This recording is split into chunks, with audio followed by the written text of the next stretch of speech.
A post-election review of ballots cast in 5 randomly selected Ramsey County precincts has turned up a total of 1 vote for DFL candidate Al Franken that was missed in the election night count, and has subtracted 1 vote from incumbent Senator Norm Coleman, but it may be weeks before the difference is reflected by the Secretary of State's office. The ballots are being recounted not as part of an anticipated statewide recount in the U.S. Senate race between Franken and Coleman, but as part of a normal ballot review done after every election to determine if the ballot counting was accurate. Many are looking to the post-election review to give an indication of how a statewide recount may go. This is actually our post-election review for the 08 state general election. It's one of our statutory activities that we conduct after every state general election. The object of today's activity is fairly simple. It's to verify the accuracy of our voting equipment.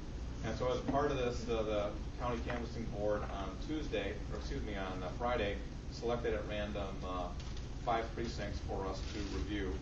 And for each of those 5 precincts, our team of staff and election judges will be manually looking at the ballots for President, Vice President, U.S. Senator, and U.S. Representative District 4. The precincts in question are 4 in St. Paul, Ward 3, Precinct 5, Ward 3, Precinct 13, Ward 6, Precinct 5, Ward 7, Precinct 14, and then we will also be doing Roseville, Precinct 2. This is not a recount. That activity, if that's what you're here for, that will occur, I think, sometime probably starting next week. I'm not sure what venue that will happen in, but this is not that. Here's kind of the rules of the road here. The way that we'll be operating, for example, for our first office, the judges will remove the ballots from the transfer cases, and then the person doing the piling will make a number of piles, and they will have a pile then for Barkley, 1 for Coleman, 1 for Franken, 1 for Aldrich, 1 for Niemackle, 1 for the write-in votes for that office. And if you can kind of bring your attention up to the board here, what I would like to do, if you find any ballots, and we will likely find a few of them, that have marks that are like this, where the target is not filled in, but that what the voter did was either circle the candidate's name, put an X or some other mark next to the candidate's name, put a mark in the candidate's name that does not fill in the target all the way, or where they did not, by writing in the target, they did not completely blacken it in. You just want to set those aside. I will look at them when you come to the end of your counting for a particular office, and then we'll make a determination on who to count those votes for.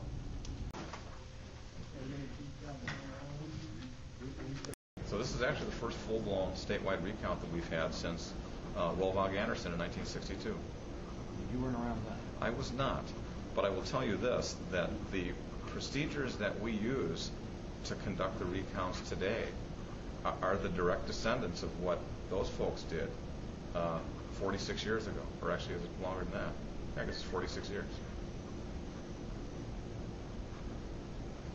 Now, you're not actually conducting the recount today, but yes. What are you going to do if you discover discrepancies? Or do you just take that into account and recount it later? We will note them, and we'll pass them on to the Secretary of State, and then they will present these documents at the State Canvassing Board meeting next Tuesday, a week from Tuesday. Okay, so I think I understand the audit in terms of verifying right. But what you pointed out to them, you're going to have a stack over here. That is exactly the same process that will be used once a recount starts. Is that stack get counted today? That's correct. And reported. You know, and I don't know. I'm going to answer a question you didn't ask me, and the question then is, will they want to recount again the precincts that all of us this week in the state are looking at? And I don't know the answer to that. It seems like a little wasted effort, but you know, it's their time and their money. What happens to those today? We're going to count. That's right. We will determine the intent of the voter using our voter intent law, which, by the way, Florida did not have 8 years ago, which is why you saw the chaos that you did. Minnesota does have a state law that instructs us on how to determine voter intent. And I think most importantly, we don't disenfranchise voters who have made technical errors. And I think you saw up on the bulletin board the most common ones. We reproduced it last week. Yeah. Where versus Yeah. you screwed up. That's right. If you do that, but we can still determine that your mark is close enough to somebody's name that we know who you voted for, we're going to count a vote for your guy. So what kind of actions could come out of this canvassing, assuming there could be discrepancies with the optical scanners, or there could not be? What kind of actions could come out of this? Actually, under our audit law, if we were to find the number of changes beyond 0.5% of the total votes cast, we would count additional precincts. But since that is already going to be done, I think that part of the law essentially becomes mooted.